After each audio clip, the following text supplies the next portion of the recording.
আসসালামু আলাইকুম। Elementor page builder Bangla টিউটোরিয়ালের আজকের 8 নম্বর পর্বে আপনাদের সবাইকে স্বাগতম। তো আজকে আমরা হেডার পার্টটা কিভাবে মডিফাই করতে হয় এবং ফুটার পার্টটা এই দুইটা পার্ট ইনশাআল্লাহ করার চেষ্টা করব। তো হেডার পার্টটা করার জন্য আমরা এই কাস্টমাইজেশনে ক্লিক করব। দেন আমাদের হেডার পার্টের অপশনটি আমরা এখান থেকে মডিফাই করতে পারবো। যদি এটা আমাদের পেইড থিম হতো, যেমন আমরা বিগত এভাডা ডিবি দিয়ে কাজ করছি, তো সেই পেইড থিমের একটা এক্সট্রা ফিচার ছিল, সেটা হচ্ছে ওই থিমটি অ্যাক্টিভ করার সাথে সাথে আমাদের এই ওয়ার্ডপ্রেস ড্যাশবোর্ডে যে মেনু বার, এখানে একটা এক্সট্রা মেনু তৈরি হয়েছিল।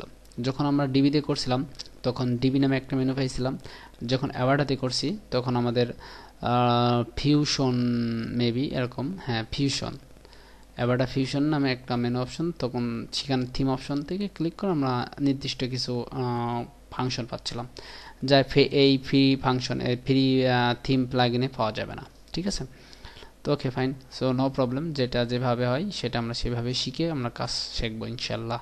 তো ওকে, এখানে আমরা এইভাবে কাস্টমাইজেশন করবো। আপনি ভিতর থেকে, আচ্ছা এটা কেটে দিই, আপনি ভিতর থেকে রেফারেন্স থেকে কাস্টমাইজেশনে ক্লিক করে এই সেম পেজে আসবেন। তো আমি এটা কেটে দিই, এই দেখেন এই পেজে চলে আসবে।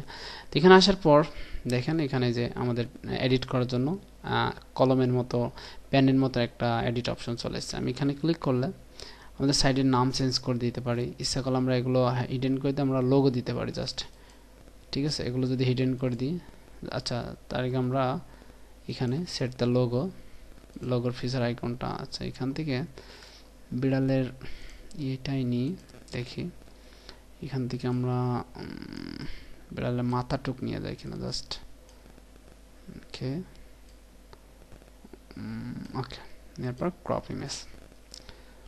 ওকে, এইবার এটাকে আমরা পাবলিশ করলাম।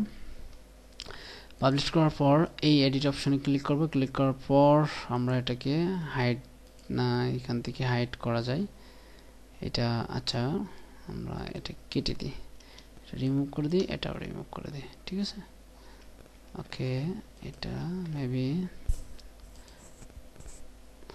আচ্ছা এটা আমরা এখানে রিটার্ন টু লোগো এটা ক্লিক করে আমরা যদি এটাকে রিমুভ করে দিই, হ্যাঁ এটা চলে যাবে। তার মানে এখানে আপনি যখন এই লোগোটা রাখতে চান তখন এইগুলা স্লোগান, এই কি বলে মাই ওয়ার্ডপ্রেস ব্লগ, এগুলা যদি ডিলিট করতে চান তাহলে তখন এই ঠিক চিহ্নতে ক্লিক করে দেন এটা করবেন।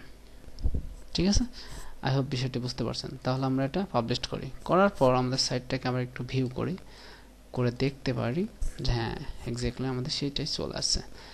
এবার আমরা সাইটটার বডি লেন্থ কমানো যায় কিনা আমি একটু কমাইতে চাচ্ছি। বডির যে উইথটা, এটা একটু নির্দিষ্ট একটা উইথের ভিতরে আনতে চাচ্ছি, কারণ একটু ছোট করলে আই হোপ ভালো দেখা যাবে। তো সেটা করা যায় কিনা আমি দেখি। আমরা সাইড আইডেন্টিটির কাজ শেষ। এখানে আমরা থিম অপশনে ক্লিক করি। ক্লিক করার পর এখানে যদি সামারি দিই, ফুল টেক্সট কিংবা সামারি, এটা না, এখানে বলছে যে এই যে সার্চ আইকন, আমি যদি সার্চ আইকন এখান থেকে রিমুভ করে দিতে চাই তাহলে এই যে এখানে টিক চিহ্ন উঠাই দিলে সার্চ আইকনটি চলে যাবে। ঠিক আছে, আবার এখানে অথর বক্স, অথর ইনফো যদি বায়োটা যদি আমি এই দুইটা রিমুভ করে দিলাম কারণ এটা লাগবে না, দিয়ে আমি পাবলিশ করলাম। করার পর আমরা আবার ভি পেজে একটা রিলোড দিলাম, দেখবো যে আমাদের এই পার্টটা চলে গেছে। তাহলে থিম অপশন থেকে আমরা এখানে সার্চ সেটিং আর অথর ইনফোটা রিমুভ করে দিলাম। কোনটা থেকে? আমরা থিম অপশন থেকে।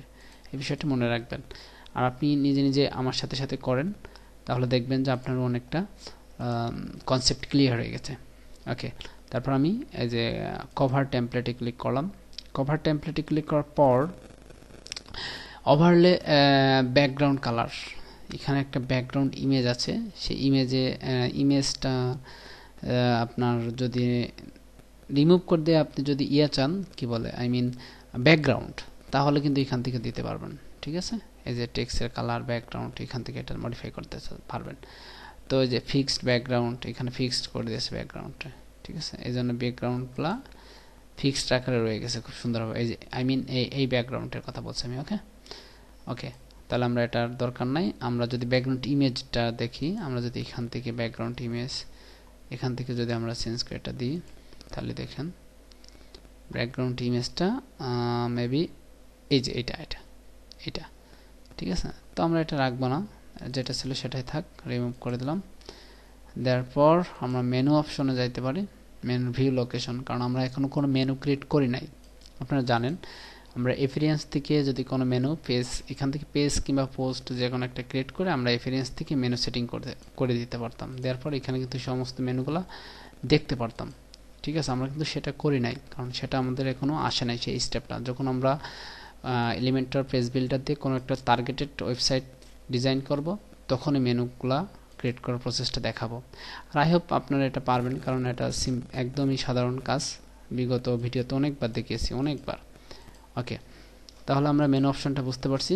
এবার আমরা উইডথ, ফুটারের যে উইডথ আপনার উইজগেট, আই মিন উইজগেট, উইথ না, উইথ হাইট এটা না, উইজগেট অপশনটা আপনারা সবাই জানেন। তো ফুটারের উইজগেট আছে, যেমন ফুটার সেকশনে এখানে এই যে টপ আপ আছে, এগুলা মূলত সেটিং অপশনে এখানে দুইটা আছে, ফুটার 1 ফুটার 2। তো আমাদের এটা লাগবে না, এটা আমরা দেখব না, এটা নাই যেহেতু ফাংশনের মধ্যে। আমরা হোম সেটিংয়ে আসলাম। হোম সেটিং আসার পর একই বিষয়, কিছুক্ষণ আগে সেটিংস থেকে রিডিংয়ে গিয়ে আপনাদের যে জিনিসটা দেখালাম সেটাই এখানে জাস্ট হোম সেটিংয়ে। হ্যাঁ, তো এটাই মূলত, ফ্রিতে অতটা পাওয়া যাবে না, আমরা যা পেলাম এটুকুই যথেষ্ট। তো এখানে যাই হোক যেটা হলো আমাদের, সেটা দিয়ে আমি আপডেট দিলাম, দেওয়ার পর এখানে একটা রিলোড দিলাম। আমরা এখান থেকে উইথটা কমানোর কোনো ফাংশন পেলাম না।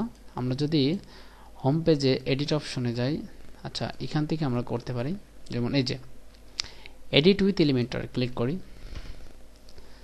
তাহলে আচ্ছা এখানে কাস্টমস এটা কেটে দিতে পারি, এটা আমাদের আর প্রয়োজন নাই। ওকে ফাইন, এটা আমরা একটু ওয়েট করি।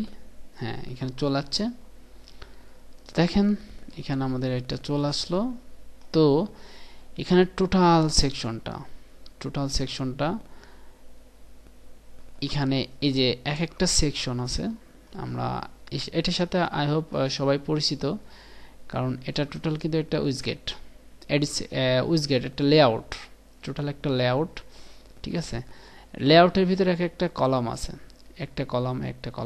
ঠিক আছে, এক একটা কলামের ভিতরে এক একটা উইজগেট নিয়ে কাজ করেছেন।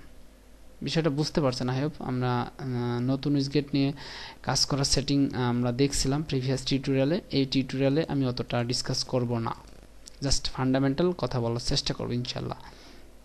ওকে, তো আমরা যদি এই লেআউট অপশনে ক্লিক করি, তো লেআউট অপশনে ক্লিক করার পর দেখেন এখানে একটা সেটিং অপশন চলে আসতেছে আমাদের হাতে। তো এই সেটিং অপশনের ভিতরে আমরা সমস্ত দুইটা কলাম, এই লেআউটের সমস্ত কিছু সেটিং করতে পারবো। উইথ হাইট কমাইতে পারবো, এই যে বক্সেস এখানে ফুল উইথ কিনা, বক্স কিনা, এই যে বক্স এই যে কত যাচ্ছে। তো আমি এখানে যেতগুলো লেআউট আছে সমস্ত লেআউটের একটা নির্দিষ্ট হাইট দিয়ে দিই, সেটা হচ্ছে আমি যদি 1000 দিই, ঠিক আছে, আমি সমস্ত লেআউটে যদি 1000 দিয়ে আমি সেভ করে দিই। আচ্ছা এখানে প্রথমটা দিয়ে আগে সেভ করে দেখি, সেভ করলাম, এখানে আমি সেভ করে আপডেট দিয়েছি, তারপর এখানে দেখেন একটা কমে গেছে, এ দেখেন বিড়ালের যে সাইডটা এটা চলে আসছে। তো আমি এটা কেমন যেন খ্যাত দেখা যাচ্ছে, আমি 1300 রেখে দিই, যেহেতু এটার সাথে এটা ছিল ডিফল্টভাবে। জাস্ট ওইটা দেখলাম যে আপনি যদি কমাইতে চান তাহলে এইভাবে করবেন, ঠিক আছে। ওকে, ম্যানুয়ালি এখান থেকে যে ড্র্যাগ অ্যান্ড ড্রপ করে ধরে কমাইতে পারবেন, ঠিক আছে। আচ্ছা আমাদের এখানে 1300 ছিল, আমি 1300 রাখি, কন্ট্রোল এ দিই, এখানে 1300। ওকে, এবার আপনি চাচ্ছেন যে এই ইমেজের, এটা কিন্তু ব্যাকগ্রাউন্ড ইমেজ, এই যে ক্যাট অর্থাৎ বিড়ালের যে ইমেজটা দেখছেন, দুইটা চোখ একদম কেমন যেন ফুলে রয়েছে, এটা কিন্তু একটা ব্যাকগ্রাউন্ড ইমেজ, ঠিক আছে। তো এই ব্যাকগ্রাউন্ড ইমেজটা কীভাবে রিমুভ করবেন দেখেন, প্রথমে আপনার এটাতে ক্লিক করতে হবে। ক্লিক করার পর এখানে যে সেটিং অপশনগুলো দেখতে পাচ্ছেন আপনি, তো এইখানে ক্লিক করবেন, স্টাইলে ক্লিক করার পরে যে এখানে ইমেজটা, তো আপনি যদি চান এই ইমেজটা চেঞ্জ করে আপনি যদি এই ইমেজটার ছবি দেন, তাহলে দেখেন ওই ইমেজটা চেঞ্জ হয়ে এই ইমেজটা চলে আসছে, কিন্তু এই ইমেজটা ওই ব্যানারের সাথে এটা শ্যুট করছে না, ঠিক আছে। তাহলে আমাদের কোন ইমেজটা ছিল, এই ইমেজটা ছিল, আমরা এই ইমেজটাই দিয়ে দিলাম। কারণ এই ইমেজটার এখানে সেটিং করার একটাই উদ্দেশ্য যে এই ইমেজের যে উইথ হাইটটা সেই এই ইমেজটা এখানে কম্পোর্ট করবে, আদারওয়াইজ অন্য ইমেজ দিলে উইথ হাইটটা অতটা অ্যাডজাস্ট করবে না, ঠিক আছে। ওকে, তো বিষয়টা এখান থেকে দেখলেন যে এই ইমেজের ব্যাকগ্রাউন্ড যেখান থেকে চেঞ্জ করতে হয় বিষয়টা বুঝতে পারছেন। তো আমি এটা এখানে সেভ করব না, যেটা ছিল সেটাই আপনি জাস্ট দেখালাম। আর আরেকটা বিষয় কি, এগুলো দেখানোর মেন কারণ কি, যে আপনি যখন একটা ডেমো সাইট সেট আপ করে রাখবেন আপনার পোর্টফোলিও আকারে, তখন কিন্তু প্রত্যেকটা সেকশন কিন্তু এডিট করে ফেলবেন, প্রত্যেকটা সেকশন। আপনি এই যে ইমেজের এই ক্যাটের যে ছবিটা দেখছেন ব্যাকগ্রাউন্ড, এটাও চেঞ্জ করে ফেলবেন। আপনি ফ্রি পিক কিংবা আপনি যদি গুগলে লেখেন ফ্রি ইমেজ, আপনি কোনো নেবেন না, ফ্রি ইমেজ সাইট, এই দেখেন কপিরাইট, গুগলের কোনো ইমেজ নেবেন না, আপনি এই সাইটের ইমেজগুলো নেবেন যাতে কপিরাইট না ধরে। এই যে পিক্সি বয়, তারপরে ফ্লোয়েন, তারপরে ফ্রি স্টক, যে ওখানে অনেকগুলো সাইট পাচ্ছেন। এইসব সাইট থেকে আপনি ইমেজ ডাউনলোড করে নেবেন। সাপোজ আমি একটা দেখাই, একটা সাইটে পিক্সি বয়তে দেখাই। এখানে যে আপনি যদি একটা ক্যাটের ছবি লেখেন, ক্যাট, তো ওই ক্যাটের ছবিটা ডাউনলোড করে নিয়ে ক্যাট ছবিটা হালকা একটু মডিফাই করবেন। আর ইমেজের সাইজগুলো এই যে এখানে যদি আপনি লেখেন, একটু দেখাই, ক্যাট, যদি এখানে ক্যাট লিখে সার্চ দেন, হিউজ ইমেজ আসবে, হিউজ অনেকগুলো সুন্দর সুন্দর ইমেজ আসবে। হ্যাঁ, এই দেখেন একটু লোড নিচ্ছে আমার নেটের প্রবলেমের কারণে। এই দেখেন সবগুলা ইমেজ আপনার ফ্রি, এখান থেকে সুন্দর সুন্দর ইমেজ পাবেন। তো এই ইমেজগুলো এখান থেকে ডাউনলোড করে আপনি এখানে বসাই দেবেন, কারণ এখানে যে ইমেজ, যে দামি কন্টেন্টটা ইনপুট করবেন, যে মানে ডেমোটা, আই মিন ডেমো, তো এই ডেমোটা এডিট করে সম্পূর্ণ আপনি আপনার মতো সাইট করে রেখে হবেন। তাহলে আপনি কি হবে, আপনার ডিজাইন অ্যান্ড ডেভেলপের প্রতি ফুল একটা কনসেপ্ট ক্লিয়ার হয়ে যাবে, পাশাপাশি আপনি সুন্দর একটা ইউনিক পোর্টফোলিও তৈরি হয়ে যাবে। ঠিক আছে। আর ইমেজগুলার কিন্তু সাইজ এখান থেকে সাইজ করে নেবেন, মডিফাই করে নেবেন। ঠিক আছে, কারণ না হলে আপনার সাইট ভারী হয়ে যাবে। আর যখন সাইট ভারী হয়ে যাবে তখন কিন্তু বায়ারকে যখন লিঙ্ক দিবেন তখন লোড নিয়েই যাবে, তখন বায়ার দেখতে বিরক্ত ফিল হতে পারে। তাই সাইটের ইমেজের কারণে কিন্তু ওয়েবসাইটের স্পিডটা অনেক সময় ডিপেন্ড করে, অনেক 70% ডিপেন্ড করে ওয়েবসাইটের ইমেজের উপরে।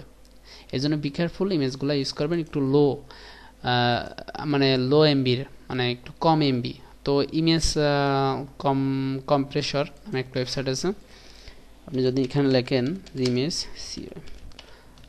এই যে ইমেজ কম্প্রেসর যদি লেখেন, যে এই হাই কোয়ালিটির ইমেজগুলা খুব সুন্দরভাবে এমবি কমিয়ে দেবে। যদি 5 এমবির ইমেজ হয় আপনাকে 2 এমবিতে নিয়ে কনভার্ট করে দিয়ে দেবে, কিন্তু ইমেজের রেজুলেশন কিন্তু ঠিক সুন্দর থাকবে।